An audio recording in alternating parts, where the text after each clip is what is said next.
Mangalayatan university का अपना radio station radio Narad 90.4 FM, जन जन की मंगलवाणी।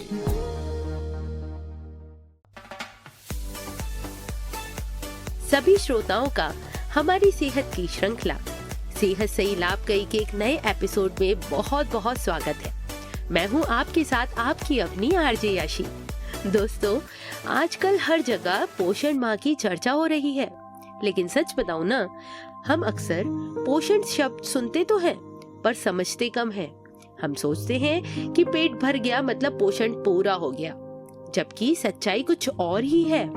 इसी महत्वपूर्ण विषय पर बात करने के लिए आज हमारे साथ मौजूद हैं हमारे अपने सेहतिया भैया और साथ में एक पोषण विशेषज्ञ भी, जो हमें बताएंगे कि सही भोजन कैसे हमारी जिंदगी बदल सकता है। सेहतिया भैया, आपका बहुत बहुत स्वागत है रेडियो नारद में।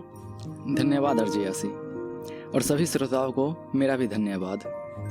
आज की चर्चा बहुत जरूरी है, क्योंकि बीमारी अस्पताल में नहीं रसोई में शुरू होती है और स्वास्थ्य भी वहीं से बनता है। सेहतिया भैया, वाह क्या बात कही आपने। लेकिन सच बताऊं, कल मैंने एक रिपोर्ट पढ़ी जिसने मुझे चिंतित कर दिया।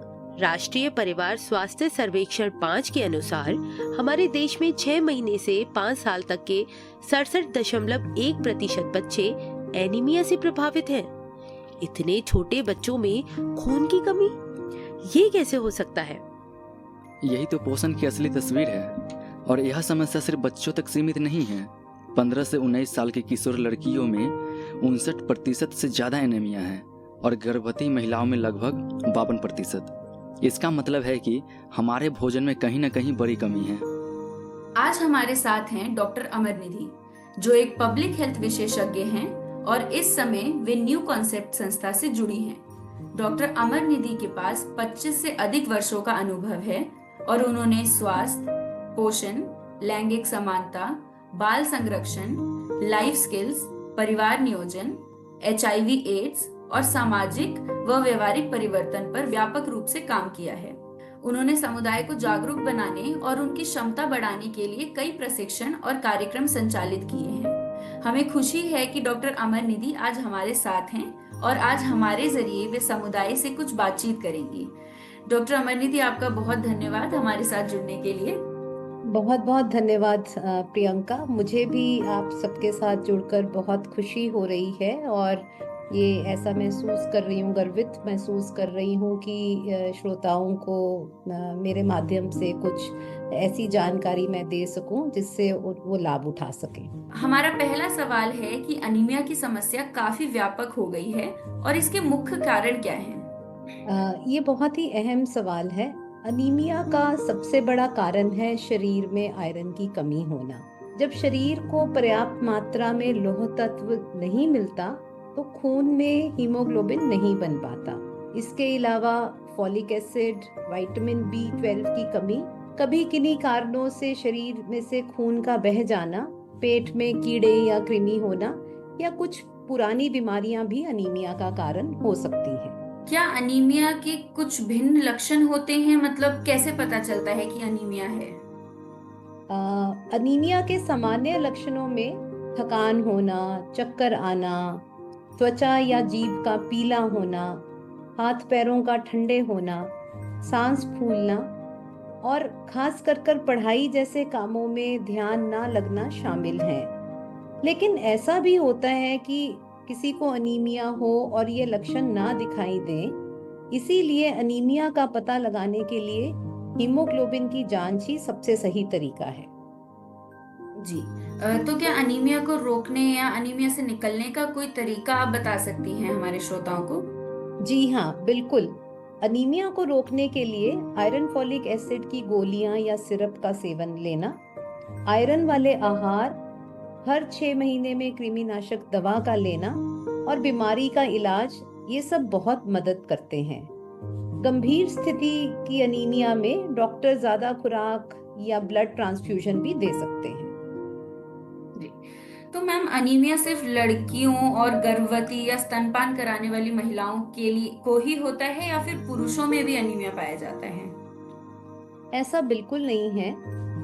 हालांकि महिलाओं, खास करके किशोरियों और गर्भवती महिलाओं में अनीमिया का खतरा अधिक होता है, लेकिन पुरुष और बच्चे भी अनीमिया से प्रभावित होते हैं। इसलिए समय समय पर सभी को अनीमिया की जांच करवानी चाहिए।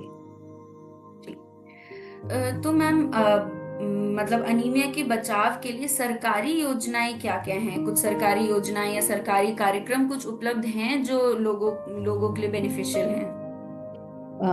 ये बहुत आपने अहम सवाल पूछा जो श्रोताओं की जानकारी के लिए है कि सरकार ने अनीमिया मुक्त भारत अभियान शुरू किया हुआ है, जिसके तहत जीवन के हर चरण के लिए आयरन फॉलिक एसिड की खुराक दी जाती है। और इसी के साथ साथ बच्चों और किशोरों में किशोर किशोरियां दोनों शामिल हैं, उनकी जांच, कृमिनाशक दवा और काउंसलिंग भी की जाती है। स्कूलों में साप्ताहिक आयरन फॉलिक एसिड सप्लीमेंटेशन, जिसे हम विफ्स के नाम से भी जानते हैं, ये कार्यक्रम भी चलाया जाता है। मैम, हमारा अगला सवाल होगा कि आंगनवाड़ी और स्वास्थ्य केंद्र से परिवार किस तरह आयरन फॉलिक एसिड की गोलियां, कृमिनाशक दवाएं और बच्चों की वृद्धि की निगरानी जैसी सेवाएं ले सकता है? ये आसान है। परिवार जो है वो नजदीकी आंगनवाड़ी केंद्र, सब सेंटर या पीएचसी में मुफ्त अनीमिया की सेवाएं प्राप्त कर सकते हैं। इसके अलावा आशा और आंगनवाड़ी कार्यकर्ता घर घर जाकर आईएफए की गोलियां, विटामिन सी की गोलियां और कृमिनाशक गोलियां देती हैं और घर पर ही बच्चों का वजन और ऊंचाई भी नापती हैं।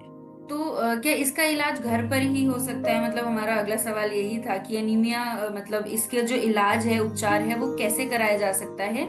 निशुल्क जांच कहाँ होती है? तो इसके बारे इसको मैं 2 भागों में कवर करना चाहूंगी। सबसे पहले तो ये कि अनीमिया का उपचार किसी भी सरकारी केंद्र पर, स्वास्थ्य केंद्र पर मुफ्त में उपलब्ध है। एक बार जब सब सेंटर या पीएचसी या आंगनवाड़ी केंद्र से दवा मिलने लगती है तो उसको बार बार आशा और आंगनवाड़ी इसका वितरण कर सकते हैं, घर जाकर भी किया जा सकता है। इसके अलावा जो अगर किसी को अनीमिया की शंका है, वो सबसे नजदीकी सब सेंटर, पीएचसी, सीएचसी या जिला अस्पताल में जाएं तो वहाँ हीमोग्लोबिन की जांच और मुफ्त इलाज जो है वो डॉक्टरों द्वारा उपलब्ध है। जो गंभीर रूप से अनीमिया से पीड़ित मरीज होते हैं उनको आगे रेफर कर दिया जाता है। जी, तो मैम जैसे गर्भवती और स्तनपान कराने वाली महिलाओं में ज्यादा अनीमिया पाया जाता है, तो क्या इनके बचाव के लिए, इनके स्वास्थ्य के लिए कुछ अतिरिक्त सहायता हमें सरकार से मिलती है? कुछ ऐसा एक्स्ट्रा इनके लिए होता है? जी हाँ, बिल्कुल होता है। आईसीडीएस और जो सरकारी मुहिम है पोषण अभियान के तहत गर्भवती और स्तनपान कराने वाली महिलाओं को पूरक पोषण, जिसे हम सप्लीमेंट्री न्यूट्रिशन भी कहते हैं, उसके साथ साथ मुफ्त आयरन फॉलिक एसिड की गोलियां, स्वास्थ्य की जांच और सलाह दी जाती है। मैम, एक जरूरी सवाल मैं पूछना चाहूंगी कि क्या जो लोग अधिक मोटापे की समस्या से जूझते हैं उन्हें भी अनीमिया हो सकता है या उन्हें अनीमिया होने के अधिक चांसेस हैं? थोड़ा सा ये सुनने में अजीब लगता है कि, लेकिन आपने बिल्कुल सही सवाल पूछा कि जो मोटापा है वो अनीमिया से बचाव नहीं करता, बल्कि सूजन की वजह से शरीर में आयरन का उपयोग कम हो जाता है। इसलिए ये जानना आवश्यक है कि मोटे लोगों को भी अनीमिया हो सकता है। तो आजकल की जो बहुत आदतें हैं जंक फूड खाने की लोगों में, तो क्या आज की युवाओं में जो जंक फूड ज्यादा खाते हैं उनको अनीमिया और अन्य स्वास्थ्य समस्याएं कैसे बढ़ रही हैं उनमें? आजकल की पीढ़ी के लिए, खास करके युवा की पीढ़ी और जो बच्चे हैं उनके लिए ये बहुत ज़रूरी बात है जो आपने पते की बात पूछी है। जंक फूड में कैलोरी तो बहुत होती है, लेकिन ज़रूरी मिनरल्स और विटामिन नहीं होते। इसलिए आयरन युक्त और पौष्टिक भोजन की जगह अगर जंक फूड लिया जाए तो खून की कमी का खतरा यानी अनीमिया का खतरा बढ़ जाता है। इसके अलावा उनमें कुछ ऐसे तत्व होते हैं जो जंक फूड होता है, जिसे हम फास्ट फूड भी कहते हैं, जैसे बर्गर, पिज्ज़ा, नूडल्स, मोमोज, जो इस तरह की चीज़ें होती हैं, उनमें अक्सर मीठा या नमक अधिक मात्रा में होता है, जो कि हमारे शरीर के लिए स्वास्थ्य नहीं है और वो हमारे स्वास्थ्य को और आगे खराब करता है अनीमिया के साथ साथ। तो इसलिए जंक फूड को ये तो मेरा कहना उचित नहीं होगा कि बिल्कुल ना लें, लेकिन घर पे बने खाने का अधिक से अधिक मात्रा में सेवन करें। इससे हमारा स्वास्थ्य जो है वो अच्छा रहेगा। एक और सवाल मैं पूछना चाहूंगी कि आयरन फॉलिक एसिड की जो गोलियां हैं वो सिर्फ डॉक्टर के प्रिस्क्रिप्शन के बाद ही लेनी चाहिए, या मतलब अगर हमें सिम्टम्स लग रहे हैं तो हम खुद से भी ले सकते हैं? और कितनी गोलियां लेनी चाहिए अगर हम लेते हैं तो दिन में? आयरन फॉलिक एसिड की गोलियों का सेवन समुदाय स्तर पर ANM द्वारा वितरित किया जाता है इनको, और जो कि हीमोग्लोबिन की जांच के बाद ही किया जाता है। जो हमारा अनीमिया मुक्त भारत प्रोग्राम है उसमें गर्भवती महिलाओं और जो स्तनपान कराने वाली माताएं हैं उनको 6 महीने गर्भावस्था के दौरान और पहले 6 महीने बच्चे के जन्म के बाद जब वो स्तनपान कराती हैं 180 और 180 दोनों को मिला के 360 गोलियों का सेवन आयरन फॉलिक एसिड का कराया जाता है। इसके अलावा किशोरियों को और जो और ऐसी महिलाएं हैं जो कि बच्चा या प्रजनन वर्ग में जो आती हैं, जो भी माँ बनने की आशंका हो सकती है, उनको सप्ताह में एक बार आयरन फॉलिक एसिड की गोली दी जाती है। लेकिन ये एक ज़रूरी बात है कि स्वयं से इसको लेकर इसका सेवन करने की सलाह नहीं दी जाती।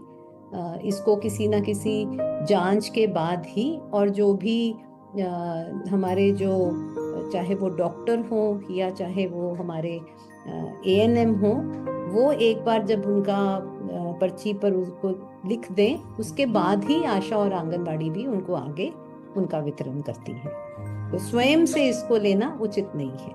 Thank you so much ma'am, आपने हमारे श्रोताओं को काफी बातें बताई और आशा है कि वो सुनेंगे, अच्छे से उसको अमल भी करेंगे। धन्यवाद मैम। आपका भी बहुत बहुत धन्यवाद और श्रोताओं का बहुत बहुत धन्यवाद। तो इसका मतलब ये है कि हम खाना तो खा रहे हैं लेकिन सही पोषण नहीं मिल पा रहा है, क्यों सियतिया भैया? बिल्कुल, पोषण सिर्फ खाना नहीं, सही संतुलित भोजन है। शरीर को ऊर्जा, ताकत, दिमागी विकास और बीमारी से बचाव सब भोजन से ही मिलता है। जो भोजन हम खाते हैं वह हमारे खून, हड्डियों, मांसपेशियों और दिमाग को बनाता है। लेकिन सियतिया भैया, अब आप आसान भाषा में बता ही दीजिए, आखिर पोषण होता क्या है? पोषण का मतलब है ऐसा संतुलित भोजन जो शरीर की जरूरत को पूरी करे। भोजन से मिलने वाले तत्वों को पोषक तत्व कहते हैं। ये 2 प्रकार के होते हैं, मैक्रोन्यूट्रिएंट और माइक्रोन्यूट्रिएंट। ये थोड़ा कठिन सा लग रहा है, जरा आसान करके समझाइए ना। देखिए, मैक्रोन्यूट्रिएंट यानी बड़े पोषक तत्व, कार्बोहाइड्रेट, प्रोटीन और फैट, ये शरीर को ऊर्जा देते हैं और शरीर का ढांचा बनाते हैं। माइक्रोन्यूट्रिएंट यानी विटामिन और खनिज जैसे आयरन, कैल्शियम, आयोडीन, जिंक, ये कम मात्रा में चाहिए लेकिन बहुत जरूरी होते हैं। अच्छा, मतलब अगर भोजन में विविधता नहीं होगी तो शरीर कमजोर हो जाएगा? बिल्कुल। स्वस्थ आहार 4 सिद्धांतों पर आधारित होता है: पर्याप्तता, संतुलन, संयम और विविधता। यानी भोजन इतना हो कि जरूरत पूरी हो, ऊर्जा संतुलित हो, हानिकारक चीजें सीमित हो और खाने में विविधता हो। वैसे गांव में लोग कहते हैं भैया कि पोषण वाला खाना महंगा होता है, आप क्या कहते हैं इस पे? यह सबसे बड़ा भ्रम है।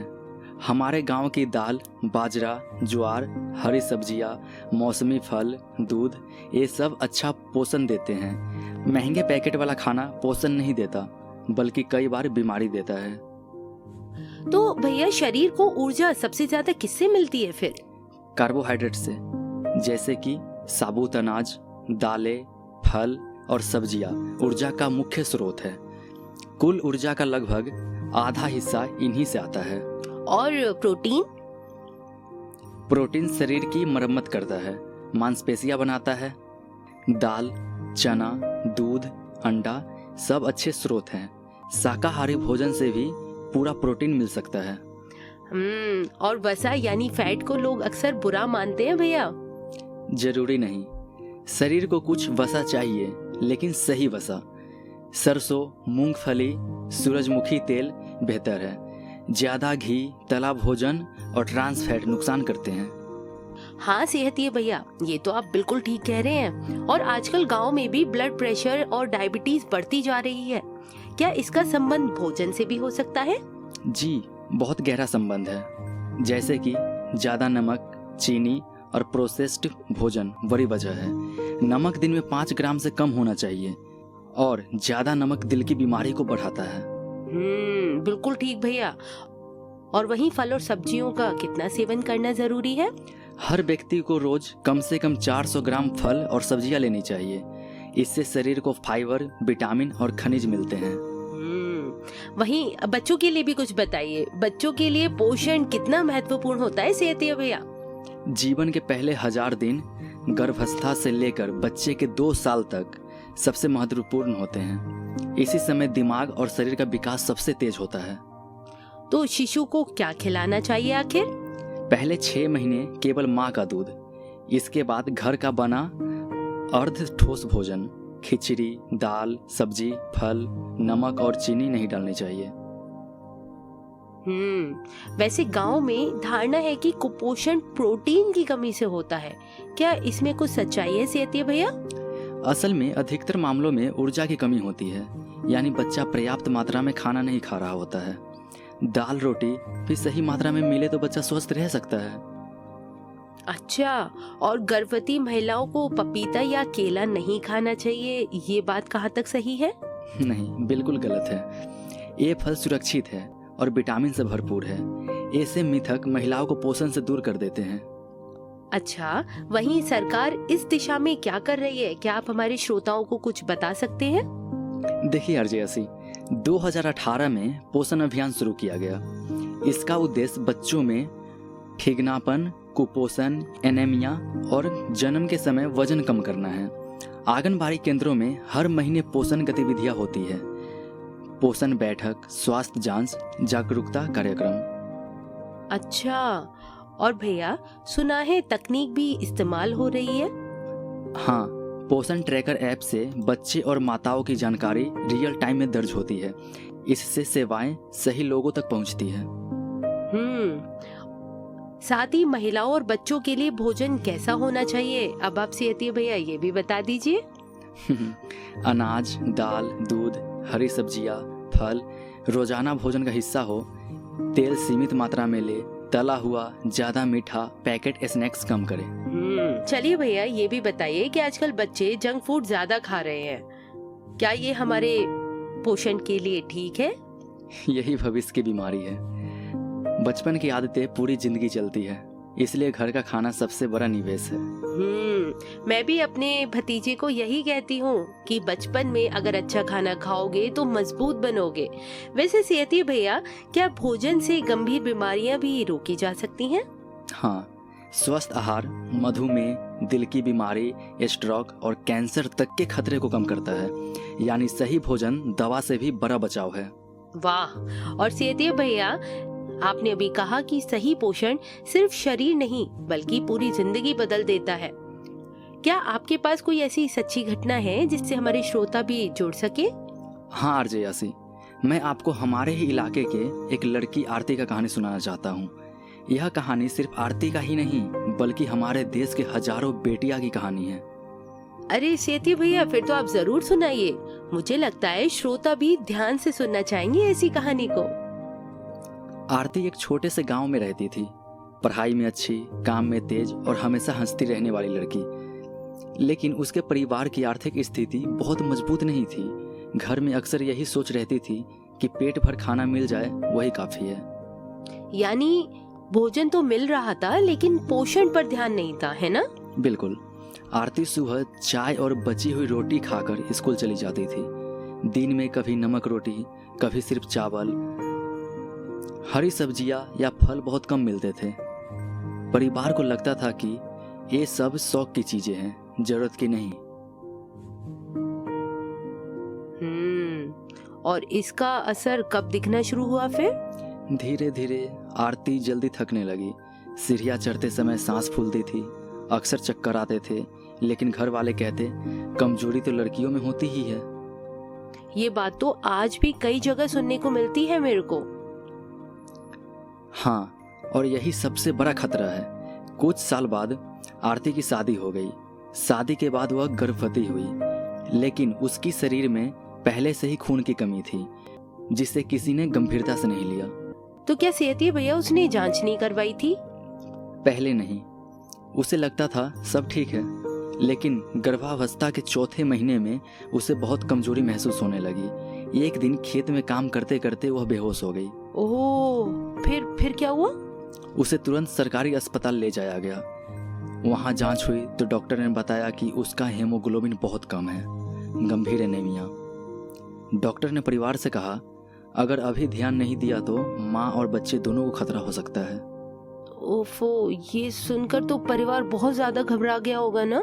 हाँ, पहली बार उन्हें समझ आया कि पोषण कोई छोटी बात नहीं है। डॉक्टर ने आयरन की गोलियां दी, पोषक आहार समझाया, हरी सब्जियां, दाल, गुड़, चना, मूंगफली, दूध और नियमित जांच। तो सेहती भैया, क्या आरती ने फिर डॉक्टर की सलाह मानी? शुरू में मुश्किल हुई, उसे गोलियों से हल्की मिचली होती थी, लेकिन आशा दीदी और आंगनवाड़ी कार्यकर्ता ने समझाया कि यह सामान्य है और दवा जारी रखना जरूरी है। परिवार ने भी धीरे धीरे भोजन में बदलाव किया। मतलब पूरा परिवार सीखने लगा उनसे। जी हाँ, घर में पहली बार रोज हरी सब्जी बनने लगी, गुड़ और चना नाश्ते में शामिल हुआ। आरती को आराम करने दिया जाने लगा। फिर प्रसव के समय क्या हुआ? नियमित देखभाल और बेहतर पोषण की वजह से स्थितियां संभल गई।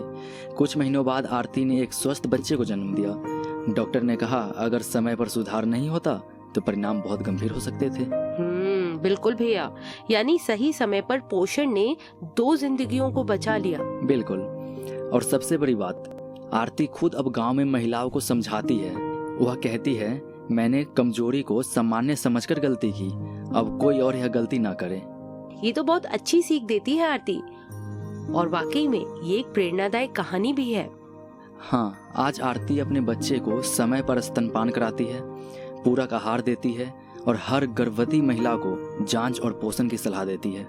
बिल्कुल सेहती है भैया, और देना भी चाहिए। साथ ही इस कहानी से सबसे बड़ी सीख हमें क्या मिलती है, अब आप हमारे श्रोताओं को ये भी बता दें। सीख बहुत साफ है, कमजोरी किस्मत नहीं होती, अक्सर पोषण की कमी होती है। सही भोजन, समय पर जांच और सरकारी सेवाओं का उपयोग जीवन बचा सकता है। सही कहा सेहती है भैया। दोस्तों, आरती की कहानी हमें बताती है कि पोषण कोई बड़ी या महंगी चीज नहीं है, ये रोज की छोटी छोटी आदतों से बनता है। और याद रखिए, स्वस्थ माँ ही स्वस्थ पीढ़ी की नींव है। बिल्कुल, धन्यवाद सेहती है भैया। सच में ये कहानी दिल को छू गई और बहुत बड़ी सीख दे गई। बिल्कुल, स्वस्थ माँ मतलब स्वस्थ पीढ़ी। तो अंत में श्रोताओं के लिए आपका संदेश? विविध भोजन खाइए, गर्भवती महिला को अतिरिक्त भोजन दीजिए, 6 महीने तक केवल स्तनपान कराइए, बच्चे को घर का पौष्टिक भोजन दीजिए, नमक चीनी कम कीजिए और रोज सक्रिय रहिए। बिल्कुल दोस्तों, हम अपने और अपने परिवार के स्वास्थ्य की जिम्मेदारी लेंगे, सरकारी योजनाओं का लाभ उठाएंगे, साफ सफाई अपनाएंगे, नियमित जांच करवाएंगे और संतुलित आहार अपनाएंगे। जब पूरा समाज स्वस्थ होगा तभी देश मजबूत बनेगा। बिल्कुल सेहती है भैया। और आज इसी संदेश के साथ मैं आरजे याशी आप सभी से विदा लेती हूँ। पर जाने से पहले हम लेते हैं अपनी सेहत की शपथ। हम अपने और अपने परिवार की जिम्मेदारी लेंगे, अपने और अपने परिवार के स्वास्थ्य को प्राथमिकता देंगे, क्योंकि सेहत ही असली धन है। सरकारी स्वास्थ्य सेवाओं और योजनाओं का पूरा लाभ उठाएंगे और दूसरों को भी जागरूक करेंगे। साफ सफाई और स्वच्छता का पालन करेंगे ताकि बीमारियों से बचा जा सके। नियमित जांच और टीकाकरण करवाएंगे और अपने परिवार को भी इसके लिए प्रेरित करेंगे। संतुलित आहार और व्यायाम अपनाएंगे ताकि शरीर और मन दोनों स्वस्थ रहे। महिलाओं, बच्चों और बुजुर्गों की सेहत का विशेष ध्यान रखेंगे। जब पूरा समाज स्वस्थ और सशक्त बनेगा तभी भारत समृद्ध बनेगा। बिल्कुल, क्योंकि सेहत सही तो लाभ कई। धन्यवाद।